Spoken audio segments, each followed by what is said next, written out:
Good afternoon students. आज हम आपके लिए लेके आए हैं heating effect of electric current. Last के 2 वीडियोस में हमने combination of resistances means series combination and parallel combination दोनों डिस्कस कर लिया था, और उनके लिए जो एक्सप्रेशन होता है, फॉर्मूला होता है, वो हमने ड्राइव कर लिया था और देख लिया था। ठीक है, तो सीरीज कम्बिनेशन और पैरेलल कम्बिनेशन के बाद जो एनसीईआरटी का जो हमारा टॉपिक है वो है heating effect of electric current और जूल्स लॉ। तो यहाँ हम डिस्कस करेंगे। जैसा कि आप देख रहे हैं, हमने सर्किट डायग्राम बना रखा है। इस सर्किट डायग्राम में एक कंडक्टर है आर, कंडक्टर जिसका रेजिस्टेंस आर है, और इसको हमने एक सेल से कनेक्ट कर रखा है। ये सेल इसको पोटेंशियल डिफरेंस V प्रोवाइड कर रहा है, और पोटेंशियल डिफरेंस की वजह से इसमें जो करंट है I फ्लो हो रहा है। करंट I फ्लो हो रहा है इस रेजिस्टेंस के अंदर। इसको मेजर करने के लिए हमने आमीटर भी लगाया है और वोल्ट मीटर भी लगाया है। आप देख सकते हैं कि आमीटर सीरीज में लगा हुआ है और वोल्ट मीटर पैरेलल में लगा हुआ है। तो इस कंडक्टर में करंट I t टाइम तक फ्लो हो रहा है, जिसका रेजिस्टेंस R है। तो हमें ये देखना है कि इसमें जो हीट प्रोड्यूस हो रहा है उसके लिए क्या एक्सप्रेशन है, क्या फॉर्मूला है, जो कि हमने लिख भी दिया है। I²RT होता है, और ये कहलाता है जूल्स लॉ कहलाता है। I²RT जो एक्सप्रेशन आया हुआ है, जूल ने सबसे पहले बताया कि whenever electric current flows through a conductor then conductors become hot. This is known as heating effect of electric current. उन्होंने कॉज भी बताया कि हीटिंग क्यों होता है, तो उसका कारण बताया, कॉज उसका बताया कि when current flows then it means that free electrons are moving in the conductor, and these free electrons collides with the other atoms and ions present in the conductor. Due to the collision of these free electrons with ions and atoms, heat is produced. तो so guys, ये brief theory है उसका, हम देखते हैं। सबसे पहले joule साहब इस रिजल्ट तक पहुंचने के लिए कुछ उनका जो मैथमेटिकल डेरिवेशन था, मैथमेटिकल एस्पेक्ट था, वो कैसे यहाँ तक पहुंचे उसको देखते हैं, और उसके बाद उन्होंने जो लॉ फॉर्मुलेट किया उसको हम समझेंगे। फर्स्ट ऑफ ऑल, हमारे पास जो डेटा दिया हुआ है, जो क्वांटिटीज दी हुई हैं, उसके अकॉर्डिंग हम जानते हैं, वी नो कि potential difference is given by V is given by work done divided by charge following in the conductor. तो V is equal to W by Q, ये आप जान चुके हैं, हमने आपको बता रखा है। Then it means ये हुआ कि W is equal to V into Q, ये हो गया। ये बहुत ही इंपॉर्टेंट एक रिलेशन आपके पास है, इसे याद रखिएगा। अब हम जानते हैं कि I और Q में क्या रिलेशन है। I is equal to Q upon T, मतलब electric current is the rate of flow of electric charge through the conductor. I is given by Q, I is given by Q upon T। ये formula भी आपको पढ़ाया जा चुका है। इस फॉर्मूले से हम Q is equal to I into T, ये हमको मिल रहा है रिलेशन। अब Q के इस वैल्यू को यहाँ पर हम इसमें पुट कर देंगे, इस फर्स्ट इक्वेशन में। तो W हमको मिलेगा, W is equal to V तो रहेगा, और Q के प्लेस पे हम रखेंगे IT, मतलब इसको सब्स्टिट्यूट कर दिया। तो इस तरह से हमारा हो गया W is equal to VIT। ये रिलेशन हमको एक मिला। अब ये जो वर्क डन है, this work done is converted into heat, so we can say that H is equal to VIT। ठीक है, तो आपको जो चाहिए एक बहुत ही इंपॉर्टेंट रिजल्ट मिल गया, H इक्वल टू VIT, इसको रेडी। नेक्स्ट आप जानते हैं ओम्स लॉ। ओम्स लॉ आपको बताता है, क्या बताता है भाई, कि V is equal to IR, Ohm's law कहता है। तो यहाँ पर आप in the place of V here you can write IR, तो then IR into this I into T, so you will get H is equal to I square RT. This is another important formula that you are getting here again for heat. So this is for first formula, this is second formula for the same quantity of heat. Now Ohm's law ये भी कहता है कि I is equal to V by R। देखिए यहाँ से I is equal to V by R। अब यहाँ पर फर्स्ट जो हमारा रिलेशन मिला है H is equal to VIT, वहाँ पर हम क्या करेंगे, H is equal to V तो हम रहने दें, V और I की जगह पर V by R रख दें और T को T रख दें, तो हमारा एक और रिलेशन आ गया, H is equal to V square by R into T। तो इस तरह से एक और हमको रिलेशन मिला, क्या, वो ये कि तो तीन हमको फॉर्म्स मिले हीट प्रोड्यूस निकालने के लिए, H is equal to VIT, H is equal to I square RT और H is equal to V square by R into T। तो this is the third one, ये हो गया। जूल साहब ने इस फॉर्मूले को लिया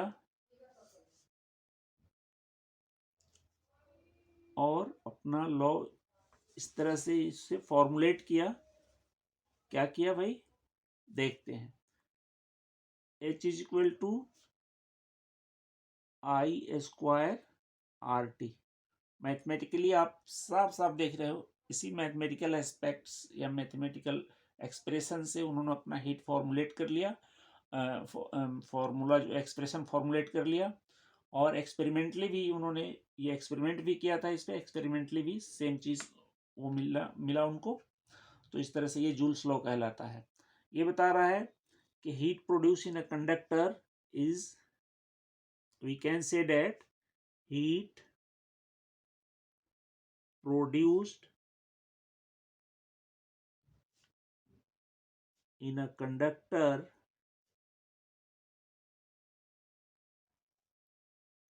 is directly proportional to the square of the current.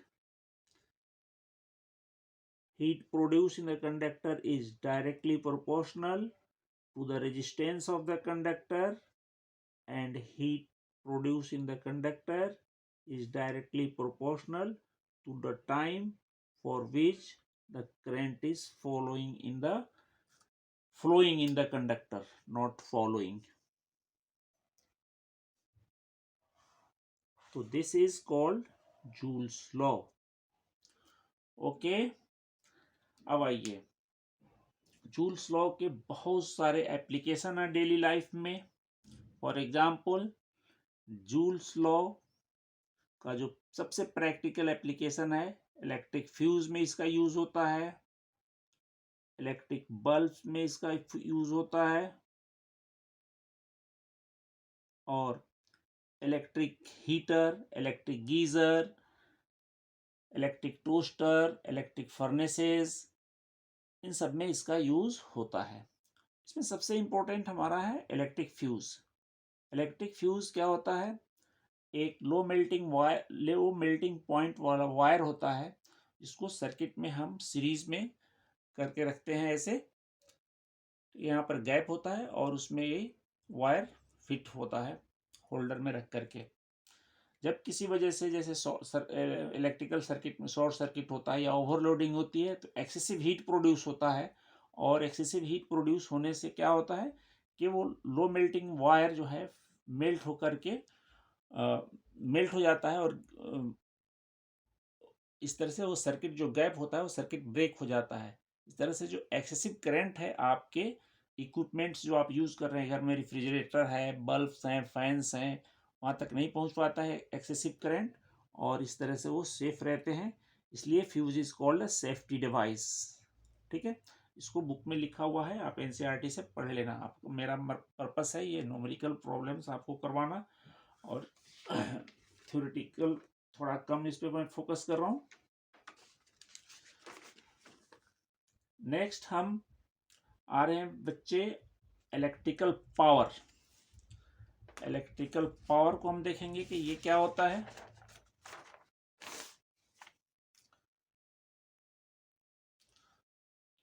तो गाइस, हीटिंग इफेक्ट के बाद जो हमें नेक्स्ट चीज पढ़नी है, नेक्स्ट टॉपिक जो हमें पढ़नी है वो है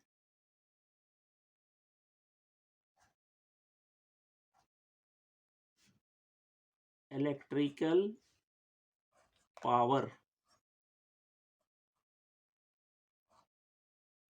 ओके, आप सब लोग जानते हो, you all know that power is the rate of doing work. Power is the rate of doing work, या power is the rate at which energy is consume. तो यहाँ पे इलेक्ट्रिकल एनर्जी की बात हो रही है, तो हम लिखेंगे electrical power is the rate at which electrical energy is consumed.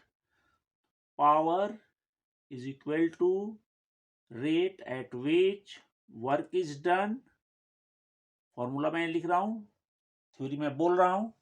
Power is equal to W upon T, या power is equal to electrical energy, electrical energy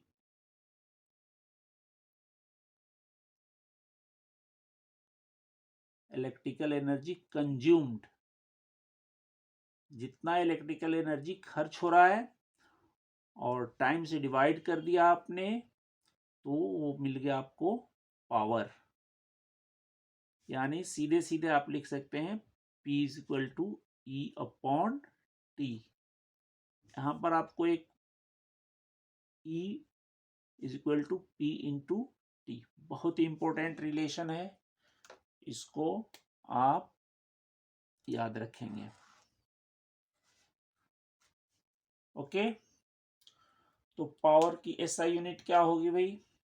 power आप जानते हैं एसआई यूनिट इसका होता है क्या, SI unit is equal to, energy की unit joule होता है, जूल पर सेकेंड, और जूल पर सेकेंड को आप वाट कहते हैं। ठीक है, डब्लू। अगर बिगर है तो 10⁻³ दिस इज कॉल्ड किलोवाट। उससे भी ज्यादा है 10⁶, then it is called megawatt. ठीक है, तो ये बिगर यूनिट्स हैं। ओके, अब हम देखते हैं कि पावर को कैसे, अभी जो हमने इलेक्ट्रिकल एनर्जी के लिए जो फॉर्मूला ड्राइव किया है उस टर्म्स में पावर कैसे डिफाइन होगा। सो गाइस, यहाँ पे power is equal to, energy के लिए आपने पढ़ा है कि VI T और डिवाइडेड बाई T। क्यों कि power is equal to E/T। एनर्जी के लिए आप लोग तो VIT लिख दिया, T से T कैंसिल हो जाएगा, power is equal to VI। ये पावर का बहुत ही इंपॉर्टेंट फॉर्मूला है फर्स्ट। ठीक है, उसमें क्या होता है, इसके 3 फॉर्म्स आपने देखे हैं। किसके, एनर्जी के लिए पहला फॉर्मूला आपने देखा था VIT, तो T से डिवाइड हो गया तो VI बच गया। दूसरा आपने देखा था क्या, एनर्जी का दूसरा फॉर्मूला था आई स्क्वायर आर टी, इसको जब टाइम से डिवाइड कर देंगे तो हमारे पास बचेगा आई स्क्वायर आर। ये सेकेंड फॉर्मूला हो गया आपका, किसके लिए? पावर के लिए। थर्ड में आपने देखा था कि वी स्क्वायर, एनर्जी के लिए आपने देखा था V square R T, sorry V square upon R into T. ठीक है, जब ये टाइम से डिवाइड होगा तो टाइम हो जाएगा आपके पास वी स्क्वायर बाई आर। तो इस तरह से तीन तीन फॉर्मूले आपको मिल गए। क्या? पावर के लिए पहला फॉर्मूला मिला वी आई, सेकेंड फॉर्मूला मिला आपको I square R, and third formula मिला आपको वी स्क्वायर बाई आर। तीनों फॉर्मूले पावर कैलकुलेट करने के लिए दिए जाते हैं। आपको अगर वोल्टेज और करंट दिया हुआ है तो ये फॉर्मूला यूज होगा, करंट और रेजिस्टेंस दिया हुआ है तो ये फॉर्मूला यूज होगा, वोल्टेज और रेजिस्टेंस दिया हुआ है तो ये फॉर्मूला यूज होगा। ठीक है, उसके बाद से हम देख रहे हैं नेक्स्ट थिंग जो है कि इलेक्ट्रिकल एनर्जी जो होती है उसके लिए क्या यूनिट होता है ना? इलेक्ट्रिकल एनर्जी की कमर्शियल यूनिट क्या होती है? अब आपने देखा कि जब ये क्या नाम है, इलेक्ट्रिकल पावर आप यूज कर रहे हैं, इलेक्ट्रिकल एनर्जी यूज कर रहे हैं, तो इलेक्ट्रिकल एनर्जी जब आप यूज कर रहे हैं तो जो इलेक्ट्रिकल एनर्जी सप्लाई करने वाली एजेंसीज होती हैं, पावर स्टेशंस होते हैं, जो वो आपसे चार्ज करती हैं, उसका कॉस्ट लेती हैं।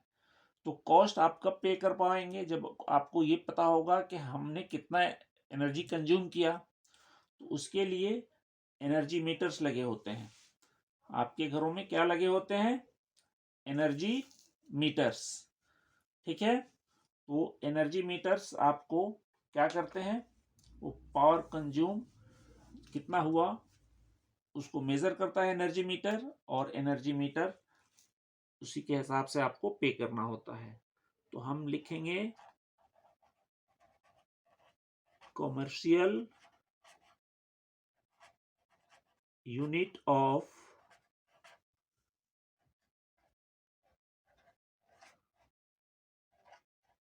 Electrical energy. इसको मेजर करने के लिए जो इक्विपमेंट, जो डिवाइस है, that is called energy meter. Energy meter. ठीक है स्टूडेंट्स, देखिए ये एनर्जी मीटर जो इसका जो इलेक्ट्रिकल एनर्जी जो है उसका कमर्शियल यूनिट है किलो वाट आवर। क्या है?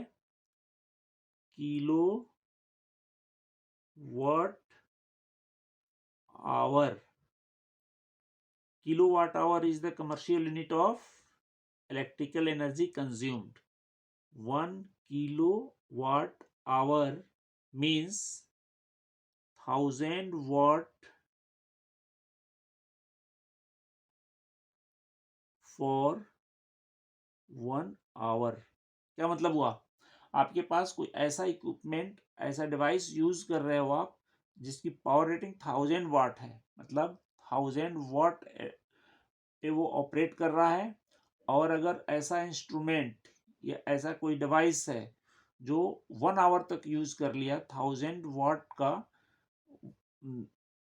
डिवाइस आपने 1 आवर तक यूज कर लिया, तो उतना जो एनर्जी वो कंज्यूम करेगा that is called 1 kilo watt our.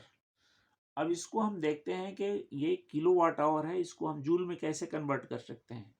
तो here 1000 watt, watt means joule per second. अभी मैंने बताया कि SI unit of power is watt, that is joule per second. अच्छी बात है, 1 hour 60 second, 60 second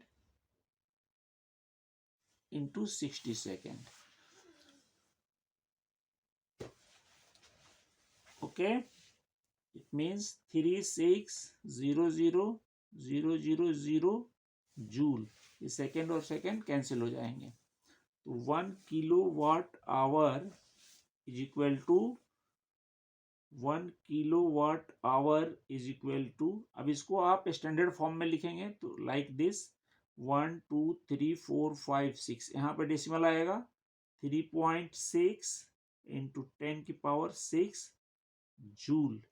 ये रिलेशन है आपको किस चीज में, किलोवाट आवर यानी कमर्शियल यूनिट और एसआई यूनिट ऑफ एनर्जी में. तो ये आपको पूछ देता है कि establish the relation between commercial unit and SI unit of energy. आप ऐसे इसको लिखेंगे, ड्राइव करेंगे, जो भी है याद भी रखेंगे.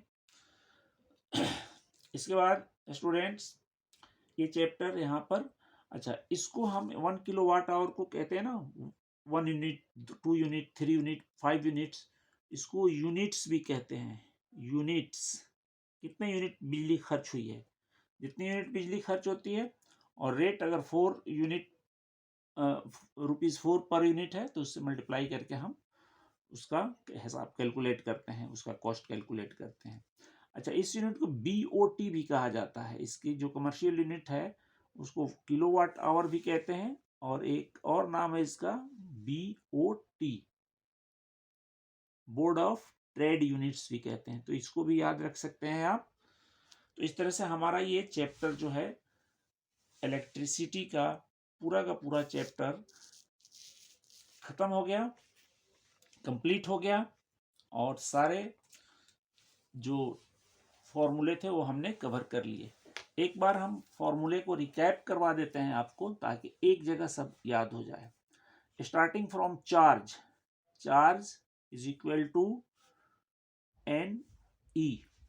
N is number of electrons, E is charge of electron. Charge on one electron is 1.67 into 10⁻⁻19 coulomb. याद रखना है आपको.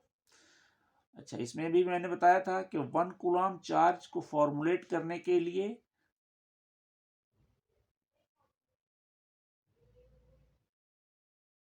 6.25 इंटू 10⁻18 इलेक्ट्रॉन्स चाहिए. मतलब इतने इलेक्ट्रॉन्स आपको चाहिए 1 कूलम चार्ज फॉर्म करने के लिए. ओके, उसके बाद से हमारा जो कॉन्सेप्ट था नेक्स्ट करंट का.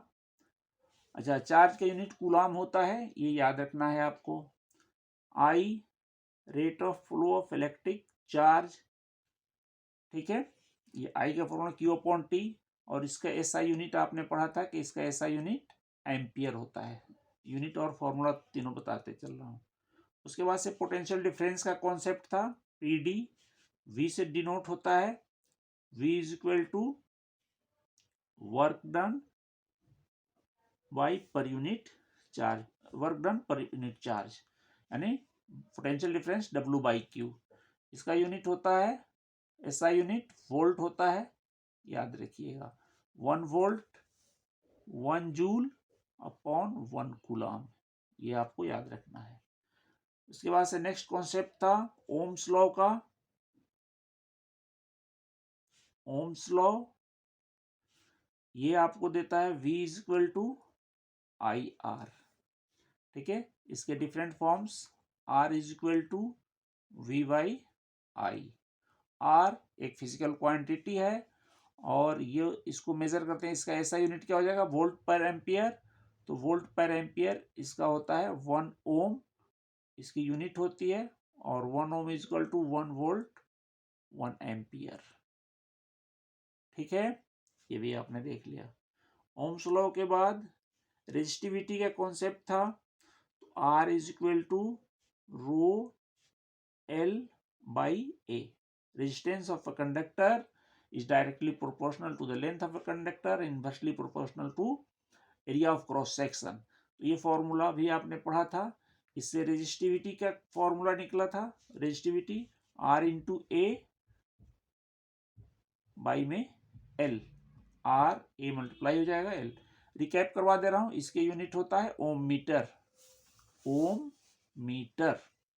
रेजिस्टिविटी के का रेसिप्रोकल होता है कंडक्टिविटी, और रेजिस्टेंस का रेसिप्रोकल होता है कंडक्टेंस। ये रेसिस्टेंस है, ये अपोजिशन प्रोवाइड करता है फ्लो ऑफ करंट रास्ते में, उसके पाथ में।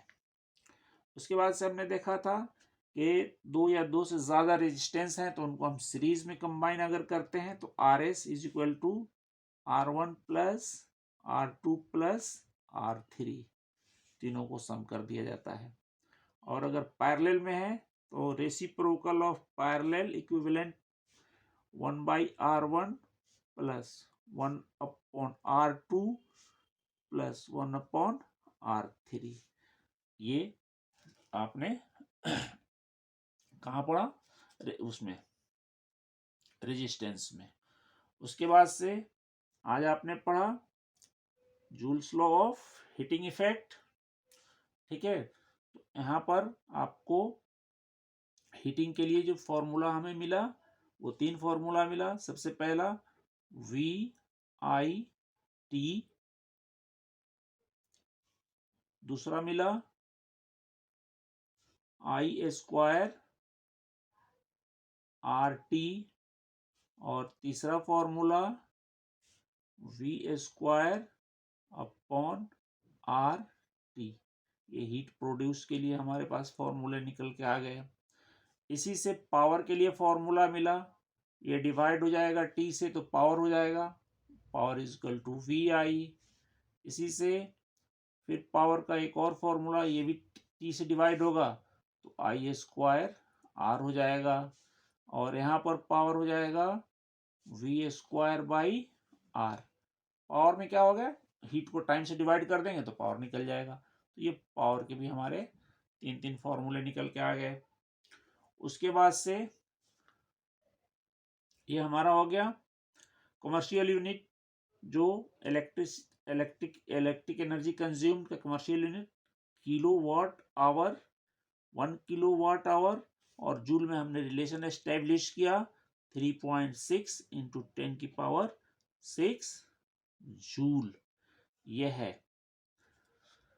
तो यहाँ पर आकर के हमारा ये चैप्टर कंप्लीट हो गया। इतने फॉर्मूले अगर आप याद रखेंगे तो न्यूमेरिकल करने में, आज हमने एक न्यूमेरिकल कुछ क्वेश्चंस करवाए हैं, और इसके बाद हम हर फॉर्मूले पर कुछ कुछ क्वेश्चंस आपको करवा करके दे रहे हैं।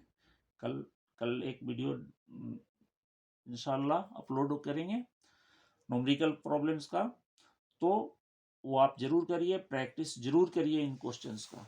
स्टूडेंट्स देखिए, ये तो चैप्टर कंप्लीट हो गया।